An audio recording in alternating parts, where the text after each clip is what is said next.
All right, we are back with another pick'em video. We're going to be talking about the massive slate in the NBA tomorrow. Now, there is a caveat for that because there is a ton of injury news. There's a bunch of back-to-backs happening. So for this late night video, I do plan on making a video tomorrow. I know I say that a few times, but tomorrow is going to be one that's a huge slate. There's going to be a decent amount of value out there, especially once we start hearing about certain guys that are, game time decisions, if they're going to play and things like that, and the back-to-back situations. So we're going to be focusing on some teams that are either not on a back-to-back or don't have to worry about a ton of injury news. There's not a lot of them, but there's definitely some decent value out there. So we'll go over the guys that I'm focusing in on for the night before, and hopefully it gets you jump-started for your research tomorrow. And of course, I will point out the guys that I'm liking for today. So if you're new around here, definitely go ahead and subscribe. Leave the video a like, comment something down below. All those comments tell YouTube to push this video out here. It also tells me how to make my content better. So I've been getting a ton of good comments. A bunch of people were calling really good plays in the comments down below. So anytime you have an idea of a certain play or a question,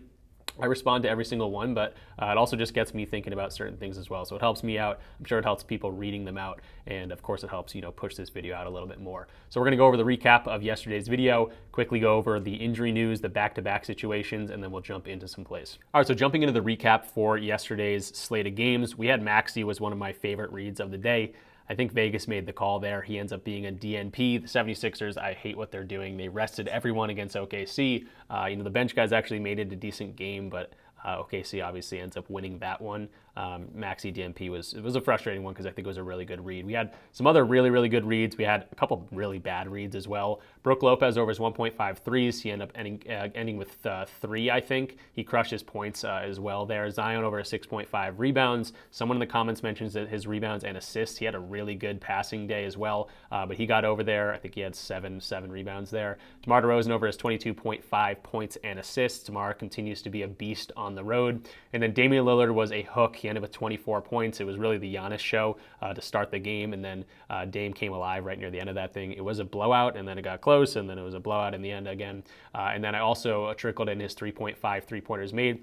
He ended with 5 there. I think that was a plus money play, a plus 100 play that I took over there. Now for some of the not so good plays, Zach LaVine, we had to ride his hot hand. He looked horrible to start the half. I think he had 2 points in the first half or something crazy, but he definitely picked it up. Again, that game was close, and then it kind of blew out, and then it got close again. But he ends up with 25 points. The way I ended up trying to play that was actually his 25 plus. It was a minus 180 play on, I forget exactly what it was on, but he ended up cashing that. He ended up with 25 points. He had like a 3-pointer with 30 seconds left, and he also cashed our 4-man underdog slip, which was, we took him at 31.5 points and rebounds, so that was an awesome thing, made us profit for the day. So he took 22 shots. The read was definitely there, just comes up short of his normal 27.5 line, but again, 25 plus was kind of like the reason I wanted to play that, the way I wanted to play that, just because he's been so hot, and with Kobe White, Ayo Dosunmu, game time decisions, Ayo decided not to, or ended up not playing, but he got close there. So Zach LaVine, an okay read. DeJounte Murray was another okay read, ends up coming just short, ends with 29. We took him over his 30 PRA. Trey Murphy absolutely balled out. He had 32 points. He looks better and better every single game. He just scored 30 plus against the Celtics. Zion also had a really good matchup in this one. He went for 21 points and again passed well, rebounded well. So that was an okay read, just ends up coming just short for us. Giannis was the bad read of the day. Same with Bradley Beal. Giannis under his 52.5 PRA.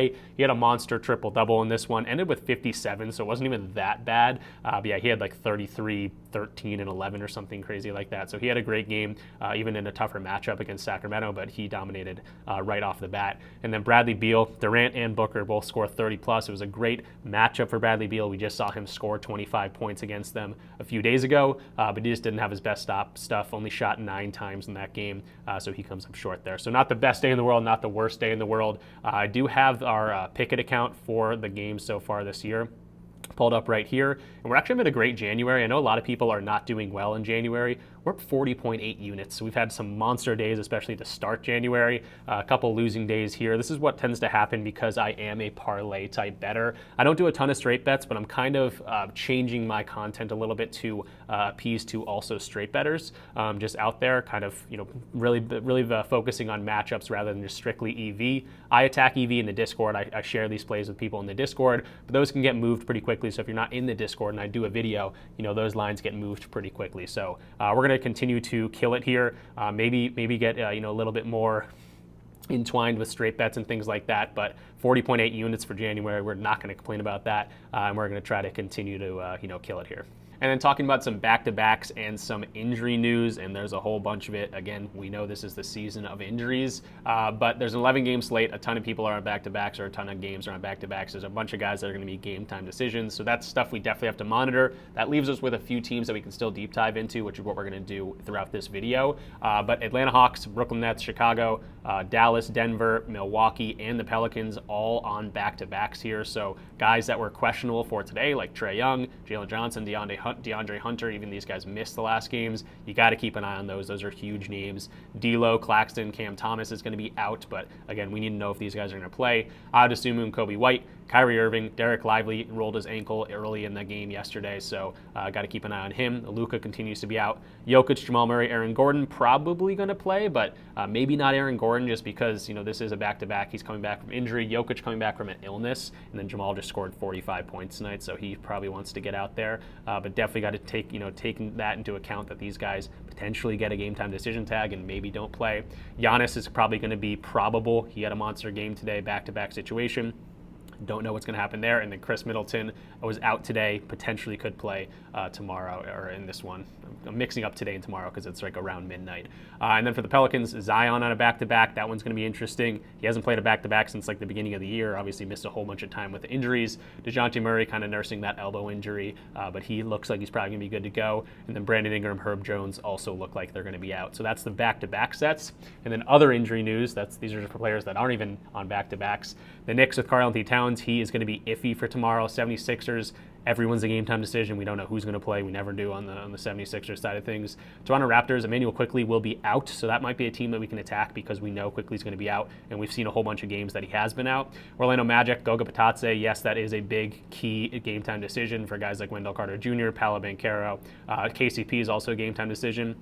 Suggs, Franz, and Gary Harris continue to be out for this team. Can potentially be looking at a guy like Cole Anthony in this spot. San Antonio Spurs, Jeremy Sohan's going to be out. That's big news.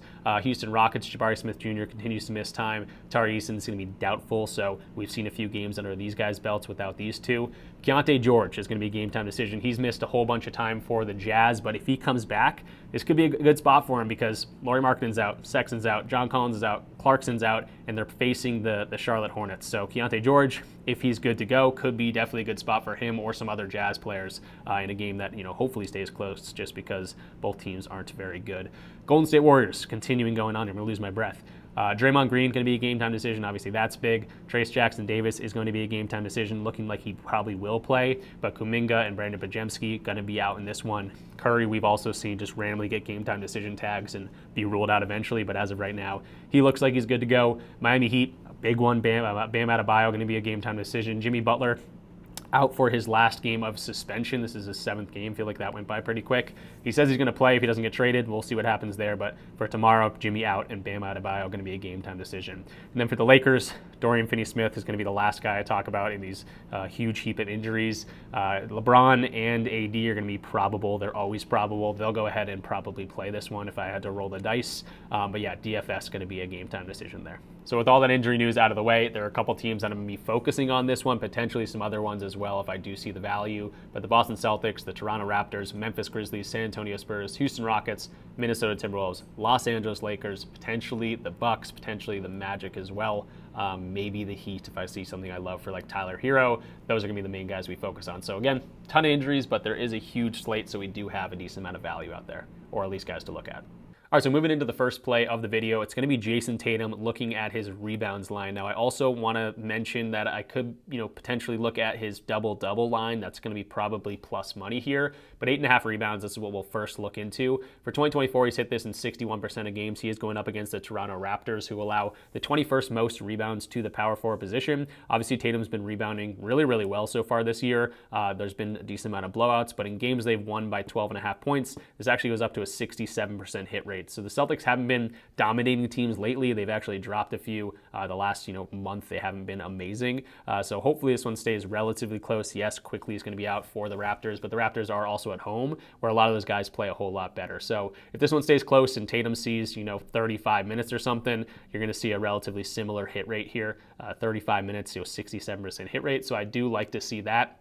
And then they have played twice so far this season. He had 11 rebounds in the game. That was a 3-point game. And then he did have 8 rebounds in a game that was a 50-point blowout. And he ended up playing 29 minutes in that one. So yeah, so the history looking pretty good. Hopefully they don't win by 50. I am a Celtics fan, so wouldn't mind too much, but I think Tatum should be able to see 30 plus minutes, get his rebounding line, and good to see that even last year he had a 14 rebound game here. Now the biggest thing I like about this one is the fact that everyone is healthy, and when everyone's healthy, Tatum is the rebounder on this team. The guys that box out, Tatum goes up and grabs those boards. There's been 7 games where we've seen Al Horford active, Derek White active, Jaylen Brown active, obviously Tatum, and then Porzingis. All 7 of those games, he not only went over this 8.5 line, he had a double-double. So 10 rebounds here, 10 rebounds there, everyone else 14, 15, 15. So that's why I kind of don't mind sprinkling in on his double-double. In terms of the odds right now, a couple books have this at plus 110 on DraftKings. That looks like a pretty good deal. But yeah, 8.5 looking really, really good at that minus 130 value or so. But yeah, sprinkling potentially his double-double could also be a move here. So Tatum, really liking his spot for his rebounds. And then sticking the same game here, if this one is going to be close, I have a lean in this one, and it's going to be RJ Barrett over his 10.5 rebounds and assists. Now, this line is going to be eventually moving. It's at 11.0 on Dabble. That's probably where I'll be attacking it. A couple other books have this at 11.5. But he's gone over this in 63% of games. You can see he hasn't been getting it recently. Pretty close, though. But with no Emmanuel Quickly, that's going to boost his assist potential here. 69% of games without Quickly he's hit this. And then Scotty Barnes, obviously being the lineup, gonna bump this down a little bit, but still a 60% hit rate with Scotty and without Emmanuel Quickly. The last time we saw him play Boston, you can see rebounds allowed, assists allowed. Boston not the best matchup right here, but he played Boston. There was no Emmanuel Quickly and there was no Scotty Barnes. Back, I forget when exactly they played, but you can see the number right here. 15 assists and 10 rebounds against them. They lost by 3. That was back in November. And then dating back to last year, he also had a 9 rebound and 4 assist game on them. So he's got a pretty good history against this team. Yes, there's injury implications and things like that, but Quickly being out, I think, is a boost here. And then in terms of Scotty being there, he can get rebounds, he can get assists, but he's definitely still capable of getting rebounds and assists himself. So RJ, if this one stays close, I kind of like this 10.5 rebounds and assist line, more of like a lean because there is blowout potential. But even in games they've lost by 13 plus, he still hit this in 60% of those games. And the fact that RJ's at home, it's kind of like this whole thing. It's gone away a little bit, but he plays so much better at home in Toronto, where he's from. He's gone over this in 67% of games in Toronto. So RJ Barrett over his 10.5 rebounds and assists, a little lean for me in this one as well. And then actually continuing to look at this game, I'm liking another Raptors line here. Scotty Barnes over his 7.5 rebounds. He's gone over this in 59% of games, but really been rebounding the ball well lately. Obviously coming off an injury, but kind of coming into his own, getting a decent amount of minutes. This one is looking pretty good. Now again, Boston could shoot really well. This could be a blowout pretty quick. And in games they've lost by a decent amount of points, this is only a 3 of 9 hit rate. But one of those games was against Boston, and one of those games was that game that they lost by literally 50 points. And he had 13 rebounds in that one. He did play 31 minutes for some reason, but yeah, 13 rebounds in a 50-point game. If this one's any bit closer, he might get even more minutes, but also, might be playing a little bit harder and, chasing rebounds a little bit more. So guys like Scotty Barnes as well, we've seen have really good rebounding games against the Celtics. Westbrook had 9 rebounds against them on a 5.5 line. Scotty Barnes himself obviously had these 13 rebounds. And then Josh Giddey, kind of similar archetype to a guy like Scotty Barnes. We saw him have 8 rebounds against the Celtics back in November. So pretty good spot for RJ and Scotty Barnes here. Not totally sure exactly where I'm going to be attacking this right now, but it is scary with the blowout potential. But it might seem like this one is kind of blowout proof. So Scotty Barnes, RJ Barrett, both kind of in similar situations, but Scotty Barnes rebounds alone. RJ Barrett would be leaning towards the rebounds and assists without Quickly. Next up, I want to look at Victor Wembanyama at his 24.5 points. I think we're getting a little bit of a discount here because he has been struggling a little bit these 3 straight road games. Now he is back home here, and he's got a pretty good matchup going against Memphis, who allow the 21st in terms of points, but they're also 26th ranked in above the break threes and 16th ranked, so middle of the road in terms of pick and roll big man defense. So 2 things that Victor Wembanyama does the most on offense.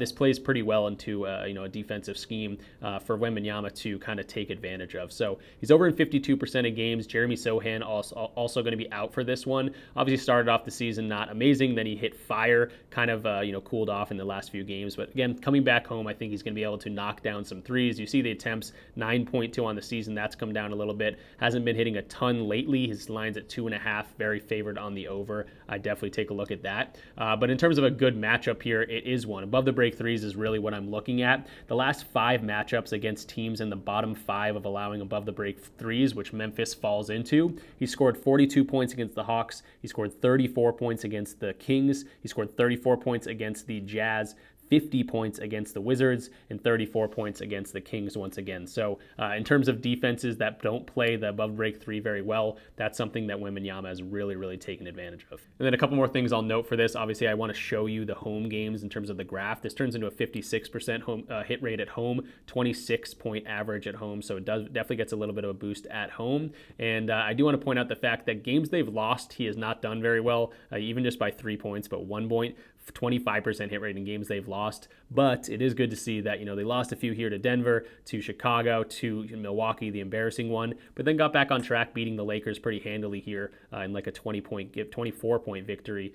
So coming back home, maybe they get this dub. So I'm not too worried about games that they've lost being such a bad hit rate, considering the matchup is perfect for a guy like Wembanyama, but I had to point that out. And they're not going to spend too much time here just because it's a plus money play, but maybe a little sprinkle of a half unit or something on Devin Vassell over 2.5 3-pointers made. Obviously, the hit rate doesn't look amazing here, but Sohan's going to be out of this game. He's been getting like 30-plus minutes in a lot of these games recently, 36, 32, and 34. And again, we talked about above the break threes. That's where he gets most of his 3-pointers. So Vassell, if he gets up a decent amount of them, he shot 9 in the past 2 games. Just needs to knock down 3 of them. So pretty solid matchup for a guy like Devin Vassell. Guys that have played similarly, I wanted to get to his points. Devin Vassell's points at 19.5, it's just kind of a little bit too high for me. That's why I'm kind of landing on his 2.5 threes in terms of some plus money. But guys that play similar to Vassell that have played Memphis, Malik Monk had 31 points against them. CJ McCollum had 32 points against them. We saw Pritchard go for 22, and Monk and McCollum both hit for their lines again, 23 and 30 points. So pretty good history against shooting guards going over their lines, and that's going to come with probably some threes. All right, moving along to the next play here. It's going to be Zach Edey over his 7.5 points. I'm excited to talk about this one. I hope I can articulate it correctly or well because I don't think a lot of people are going to be on it. As you can see, the last few games he has not been hitting this. But I actually like his rebound potential. I like his assist potential. I was looking at his PRA. The best value right now is the 7.5 points from what I'm seeing. But if this gets moved or shifted around, don't be afraid to look into like a combo line of points and rebounds, points, assists, PRA, whatever it might be. So let's take a look at what his matchup's looking like. Yes, he's been not doing very well in terms of scoring department, but his matchup were not very good the last 5 games or so. This matchup's perfect. San Antonio, 27th ranked in terms of points allowed to centers. That also translates to 27th ranked in terms of putbacks allowed. That's where Zach Edey gets most of his points, putback shots. Also in the restricted area, he gets most of his points. Restricted area and putback shots, both things that the Spurs do not do well. They're bottom 3rd in the league in defending both those scenarios. The matchups he's had recently, he did go over against Minnesota. They ranked 10th in that situation. He's played Houston twice. They ranked 11 in that situation, so not an amazing matchup. And then he also had one of the worst matchups, Golden State. He only had 5 points in that one. And then Dallas, more of a mediocre matchup, but didn't get there either. Now he gets a team that he can play well against. He hasn't had a very good game recently, but he's very consistent against teams that allow a decent amount of putbacks, allow points to centers in that restricted area. The games with teams that are in the bottom half of defending putbacks, defending restricted shots, he's literally almost over in every single game this year. 11 of 12 games. The only game he missed was literally the first game of the season, October 28th against the Bulls. Other than that, he had 14 points against the Pelicans, 21 against the Raptors, 10 against the Hawks, 13 and 12 in back-to-back games against the Lakers. That was December and November, a month apart, but still Lakers fall into this category. The Blazers, he had 12, 14 points against the Wizards, 8 points against the Lakers, again, 25 against the Nets. I can continue to go on, but 11 of the last 12 games, he's playing teams that allow a whole bunch of points in the restricted area, off putback places. And again, these were horrible matchups for him. He's been able to go over this. So I don't think it's going to be a very popular play. I hope I articulated that pretty well. Essentially, all you got to know is the Spurs give up a whole bunch of points to centers. We've seen it. The Anthony Davis has crushed him. He had 30 points. Brook Lopez had 22 points against him. Vucevic went for 24. Jokic had 48 on these guys recently. He also had a 41 piece against them. They allow a whole bunch of points to the center position, and I think Zach Edey at 7.5, we're getting a nice little discount because he's had some bad matchups, and hopefully the Rook can get back on track. And then showing the RotoWire projection model, my favorite projection model out there. They also like Zach Edey and pretty much everything here. Again, it makes sense to me. His points is looking like the best line, but again, PRA, points and assists, points and rebounds, however this line shifts throughout the day, I think he's a good way to attack in all of these places. And then in terms of market value for this line, every single DFS platform has this at 7.5 right now. A couple other platforms have this up at 8.5. So again, it could be trending in that direction. But yeah, this one looks like it's available everywhere. And they're not going to spend too much time on this one, but Jaren Jackson Jr. has had a huge uptick in terms of assists and potential assists, so could be a spot to look at for here. Again, didn't assist very much at all in the beginning of the season, but since Marcus Smart's been out, it's been a 50% hit rate, and again, he's been cashing this line pretty consistently, so maybe you look at his 2.5 assists. Some books have this favored on the under, some books heavily favored on the over, as you can see, DraftKings at minus 130, so something I'm monitoring, definitely more like a lean here, but just wanted to point it out because he's been assisting the ball really, really well. Another guy I want to talk about is going to be Amen Thompson here at 24.5 points and rebounds. You're going to see his chart and be like, this doesn't look amazing. Obviously, he's been doing pretty well lately, really, really well lately, but 12 of 36 for the season. But in games that he's getting a ton of minutes, he's someone that for some reason doesn't get a whole bunch of time at the beginning of the season. Now they're really seeing what they have in this guy. Kind of similar last year too. Like some games he would play no minutes and sometimes he would play a bunch of minutes and get a whole bunch of stats. He's a transition guy. He's an energy guy. And I think he'll be able to take advantage of the Nuggets, who are on a back-to-back situation here. So Amen Thompson over his 24.5 points and rebounds. Games that he's seeing at least 30 minutes. This goes up all the way to a 67% hit rate. So I definitely like to see that. In terms of like transition defense, allowing points in transition, where he gets most of his points, the Nuggets aren't like amazing. They're more middle of the road, but still pretty solid matchup. It's not like they defend the transition amazingly. And again, they're on a back-to-back set here. So Amen Thompson, I think, is in a really good spot here. Also, the other comp I could find here, there's not many comps for a guy like Amen Thompson, but he does happen to have a twin brother and he plays for the Pistons. The last matchup he had, he's not as good as Amen Thompson at all. He doesn't get as many minutes, but he had 10 points and 6 rebounds against them. So if Amen Thompson can just chip in with 8 more of those for us in this one, again, much better player, a guy that can sometimes get up to 40 minutes in some of these games. As these minutes start to trickle up, this hit rate just gets better and better. But yeah, if he gets the run, they got a day of rest, so they should be ready to go. And Amen Thompson, I think, is in a really good spot here. And then I do want to point out a couple books already have this at 25.5, but it looks like FanDuel's sitting at 24.5. That's where you definitely take the value. But as things shift throughout the day, you can probably add in his points, rebounds, and assists. So give him the assist potential here too. Obviously, Denver literally dead last in assists allowed per game, and even his PRA at 29.5, still a 60% hit rate in games he's seeing 30 plus. Again, this starts to get even better as he gets more and more minutes, which we totally could see in a 1.5 point spread for Houston and the Nuggets tomorrow. And then before we jump into the last play here, I do want to remind everyone, if you're still watching, definitely go ahead and leave the video a like. Comment something down below. Again, it pushes this video out a little bit more, but I always read all the comments and it helps me create better content and things like that. In this one, again, ton of games tomorrow, but a bunch of injury news. I ended up focusing on a lot of specific games and kind of deep dove into those. It's never a good idea to put too many things in one game unless you're like maybe putting in a same game parlay, because if that is a blowout, that could ruin your slip right there. So I know we talked about a bunch of different plays in certain games today, but again, ton of injuries and things like that, and back-to-back situations in this big slate. So there wasn't a ton of information to go off of, but hopefully you guys got something out of it. If you're interested in getting access to all of my slips as well, I do have a Discord community. The link is in the description down below. There are plenty of different ways to get in there for free, but this is the type of information and data analysis, or whatever you want to call this. That's what I do all day. I share my slips with you guys. I do mostly DFS platforms because I used to come from a state that didn't allow straight betting, but kind of starting to branch out and do things a little bit differently as I continue to grow here. So again, I kind of started doing a write-up for all these plays. Anything that I like, any leans that I like, I mention it to you guys. And again, of course, you can use that information and make what your decisions you want to do for that slate or game or whatever it might be. So again, links in the description for all this. Any of the tools I'm using as well. So you've seen me use Outlier, Odds Jam. I haven't used DG Fantasy much tonight, but that's another platform, RotoWire. These all have some sort of perk by using my code. Not only does it let them know that I sent you there, but you're going to get some sort of discount or free trial of some sort. And then again, if you want to get access to the Discord community, for completely free month. You can get multiple months for free. All you got to do is sign up using my codes to Dabble, PrizePicks, Underdog, Sleeper. There's a whole plethora of them. You're going to get deposit matches. You're going to get access again to my slips that I play in real time. I get you notifications when you are in the RichClub. So anything like that, this is what it looks like. There's a whole bunch of different things out there. Obviously, the Rich Chat, Seasoned Chefs Play of the Day. Seasoned Chefs is other people that also know a lot what they're doing, guys that have been here for a while. They share their plays, and you can see that in their own thing, but of course you can share your own slips. These are all the plays that I give out. The voting vault, we do some polls out here, any sort of injury news. PrizePicks and Underdog math, I've done, do you want to do 2-mans, 3-mans, 4-mans on PrizePicks, 5-mans, same thing with Underdog. You can break that down, and then all the codes and links, how to join, and things like that. So it's a fun community. We're continuing to grow, so if you want access to this, again, link in the description down below. All right, so jumping back over to Outlier for the final play of the video, I definitely have my work cut out for me tomorrow or today, however you want to say that, just because it's a massive slate. So we're going to be looking at the computer for pretty much all day tomorrow, but I'm excited about it. Should be a lot of value there and hopefully a nice, profitable day for us. So Steph Curry over 25.5 points is going to be the final video pick. Oops, kind of just spoiled the surprise there, but 42% of games he's gone over this. That doesn't look amazing.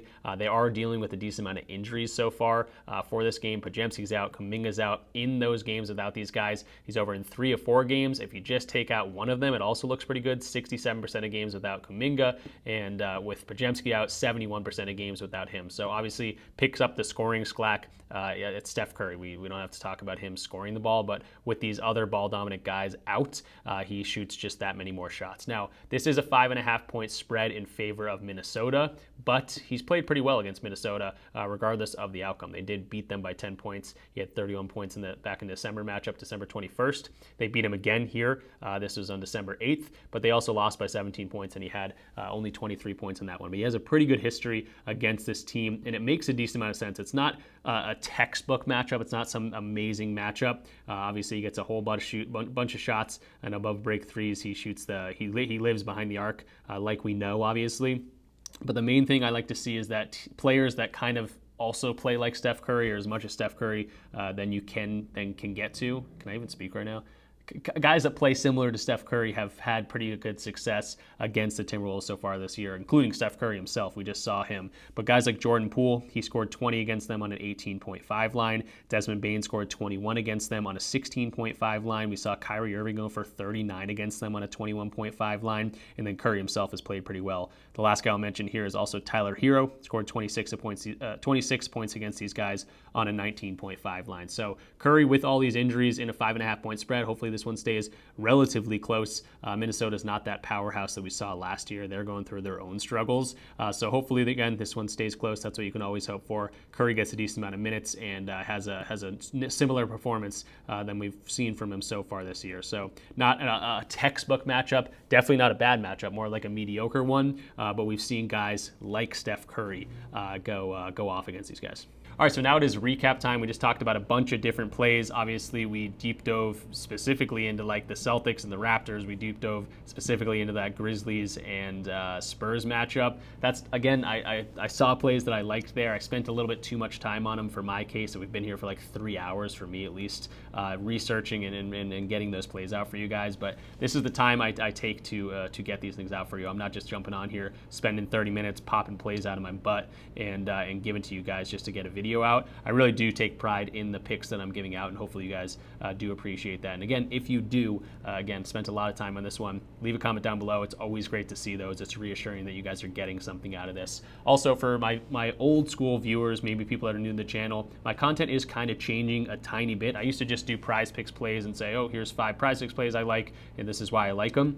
It's very similar in terms of my thought process and things, but these are more towards lines that you could straight bet. Like we talked about Jason Tatum double-double at plus 100. We talked about Devin Vassell over his 2.5 threes at plus 116. I'm trying to not abide, some sort of word for getting involved with the general audience here for sports betting, DFS platforms, all these different things. I think a PrizePicks better, an Underdog better, is going to get just as much out of this as a straight better could. So that's kind of as I'm going. You can see these videos are longer. sure. I still need to workshop like how I do the videos. Like again, I spent way too much time researching into that one game, the Celtics and the Raptors, that one game, the Grizzlies and the Spurs there.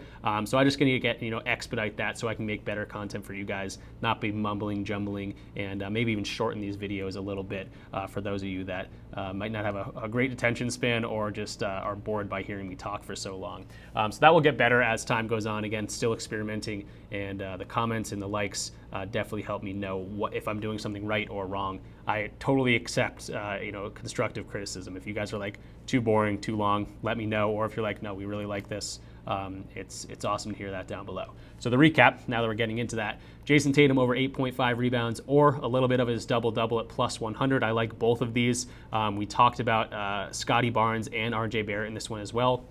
The Celtics could come in and shoot the lights off and we see another 50-point game. We saw them beat them by 50 before. We could see them probably do it again. But the Celtics haven't been playing amazing lately. So hopefully this one stays relatively close. It's a 12.5-point spread. And even with those spreads, all these guys hitting pretty well. But Tatum over his 8.5 boards looks really good, especially with everyone healthy. I'm not gonna do the breakdowns again. We talked about it earlier in the video, but 8.5 boards or his double-double. Zach Edey over his 7.5 points. Great matchup going against the Spurs and Wembanyama, so that's going to be a good one.